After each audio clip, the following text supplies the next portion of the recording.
I need to get fit. Friends, today you're going to have to listen in to a short motivational speak from me to me about my fitness. And it's provoked by the fact that although I think I'm fit, I know that actually I'm not as fit as I could be, and provoked by the fact that I'm always coaching people and teaching people and saying that your health as a whole is at least 50% physical. It's not just emotional, it's not even just spiritual, it's actually physical. The way in which you show up in this world is contingent upon what's going on in your body, in your heart, and in your head. And therefore it is absolutely vital that I get it right physically. This is the Arable Leader podcast. I'm Karl Martin, and we're exploring true, brave, kind, curious leadership, leading from your soul. I have become arrested by one thought and two moments. The one thought is this: I have no right to be frustrated about the results that don't come from the effort I didn't put in. I have no right to be frustrated that I can't run a half marathon, that I'm not feeling physically 100% if I'm not putting the effort in to make that thing happen. I have also no integrity with teaching things that I am not practicing.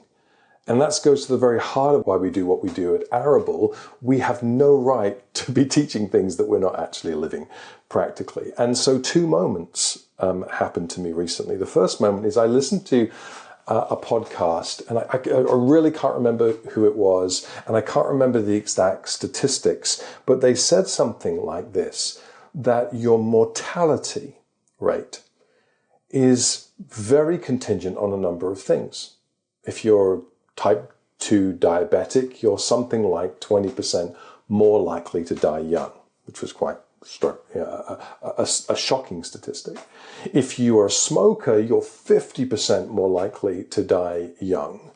But then the guy who was speaking said, if you have a trouble lifting your own body weight, if you have trouble with strength, if you can't open a bottle or a can, if you can't do that as you get older, you are 200% more likely to die early and to die young. And then he said, and if you can't breathe well, if you don't have good cardiovascular fitness, as you get older, you are 400% likely to die younger than you should, which freaks me out. Not that I have a problem with cardiovascular, not that I have a problem with lifting, because I do run and I do lift, but how much am I doing to ensure that I show up well, that I show up healthy?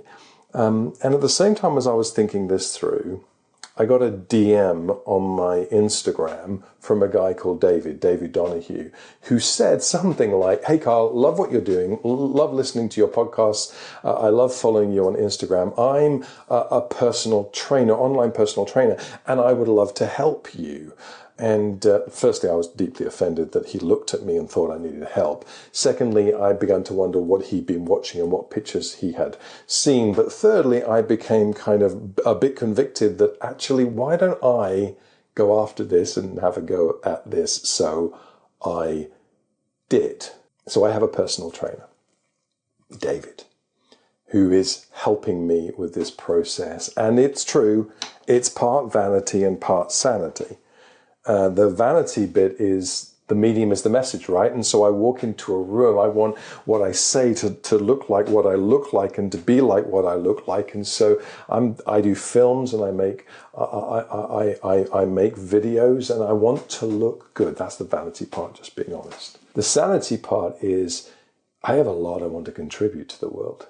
I have a lot of work I have to do in building this business and putting the arable way into the water. And I want to show up healthy with vitality and strength. And I want to do it for a long time. So I'm going to get fit. So here's the practical stuff. What am I doing? Well, I'm not succeeding in everything, but what am I doing? I am firstly moving. David recommended I did 7,000 steps a day. Being me, I kind of upped it in my head and said I'll do 10,000 steps a day. What I have realized is it's really hard to walk 10,000 steps a day, particularly if you spend a lot of your time doing this, sitting at a computer and talking to people. It takes a lot of intentionality to walk 10,000 steps a day. I'm not succeeding. I'm doing some running and I'm doing some walking, and I'm walking about 7,000 steps, but it's beginning to make a difference to the way in which I feel and to my strength. Secondly, hydrating. I realized I don't drink water.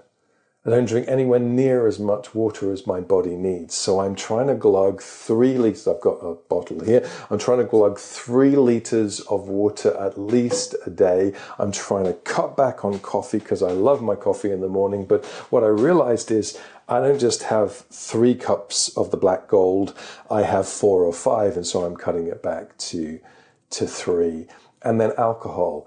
I think I don't drink much alcohol. But the only way in which I can ensure that I don't drink much alcohol is to limit it to the weekends and limit the amount of consumption I have even at the weekends. So that's hydration. Exercise. David suggested I go 3 times to the gym. I did the same thing as I always do and said I can do 4 times. I'm not doing 4 times. I'm seriously failing.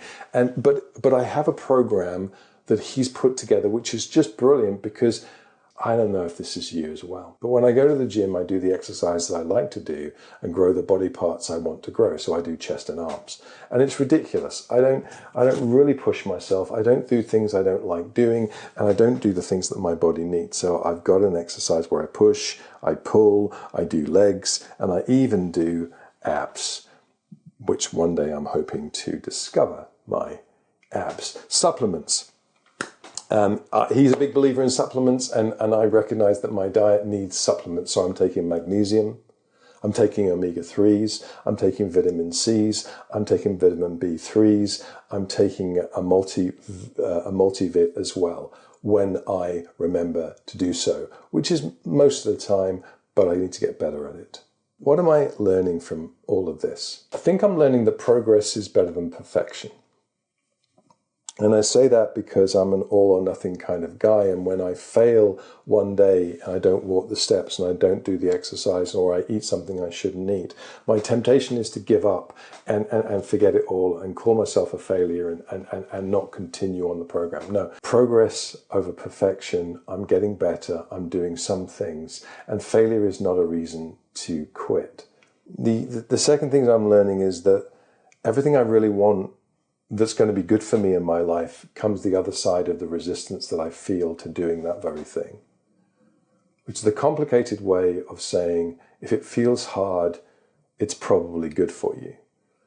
So I don't want to put my training shoes on and go for a run first thing in the morning, but I'm going to, because I know that I feel much better at the end of the day if I've done that thing. And the third thing I'm realizing that together is better. On my own, left to my own devices, I do less strenuous exercises. I skip some things. There's no accountability, and there's little intentionality. But when someone else is watching, someone else is asking, someone else is doing it with me, there's suddenly this desire to do it. Because at the bottom line, we're all community people. We're created for relationship, and things are done better together.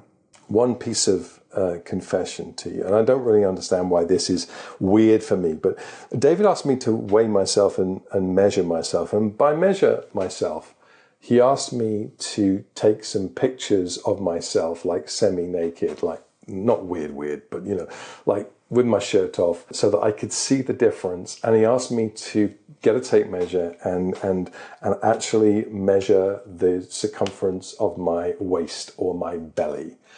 And I bought a tape measure on day one, and there is this weird resistance and rebellion that I have against taking that tape measure out and actually putting it on my belly. So I still haven't done it. It's still in its packet. I don't know what that is. Maybe it's that the moment I do it and tell him, I have to accept it, and then I have to do something about it. But here's my commitment to you.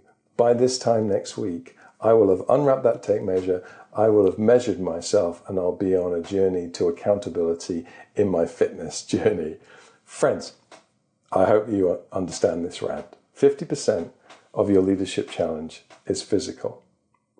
Now, I could have made this film after I'd been successful and told you that I'd lost like 28 pounds or 2 stone or whatever that is.